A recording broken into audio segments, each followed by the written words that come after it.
One of the things that I'm most excited about in the research right now is just that there's so many more studies being done now on relationships of people in their 20s, serious relationships of people in their 20s before they settle down in marriage.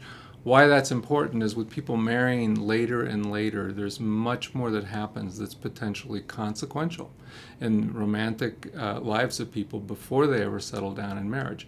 And there's many more studies on that, and that includes studies on things like cohabitation, studies on things like having a child out of wedlock, all these things that have become very common in the culture now. There's more research. One of my favorite ideas in thinking about what's going on with people in their 20s relates to the fact that people are rattled now. They're very anxious about whether they can make marriage work. They know that divorce rate, the odds are still too high for the odds of having a divorce. They're still probably 40% or so for a couple marrying for the first time. And people fear marriage not working out, but they really want it.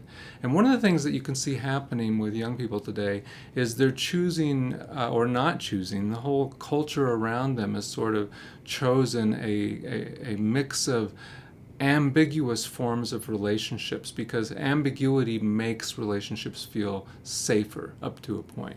If it's not real clear that I'm very interested in you, or that I'm committed to you, or that I want you to stay in my life, it maybe is going to hurt me less if we break up. Now, I don't think that's correct. I don't think it hurts less when a couple breaks up because it was ambiguous. But think about all the ways people have it be ambiguous now. It's even ambiguous about whether people are going on a date or not if they're going out Friday night. People have these discussions. You can find articles. I've written about it. There's USA Today articles about it. Is this a date or not?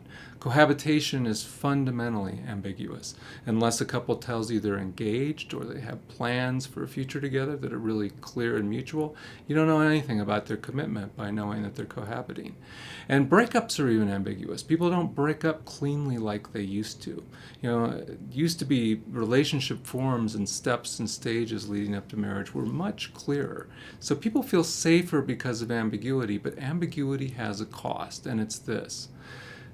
The longer a relationship goes on without people clarifying what they're really about, what each really wants, what each really is looking for the future, the more chance you have a couple that goes on over time living in a relationship or having a relationship together where it's asymmetrical in terms of the commitment. What I mean by that is when there's nothing in the culture pushing people to make it really clear what their relationship is, it makes it much more easy to have a relationship where one person's much more committed than the other, and sometimes the person that's not committed doesn't know that. So getting things clear, talking about where this is headed is really important, simple advice for people. Go slower, talk, and make decisions about what's going on in your relationships, and that will lower your chances of being stuck in a relationship where somebody's much less committed to you than you are to them.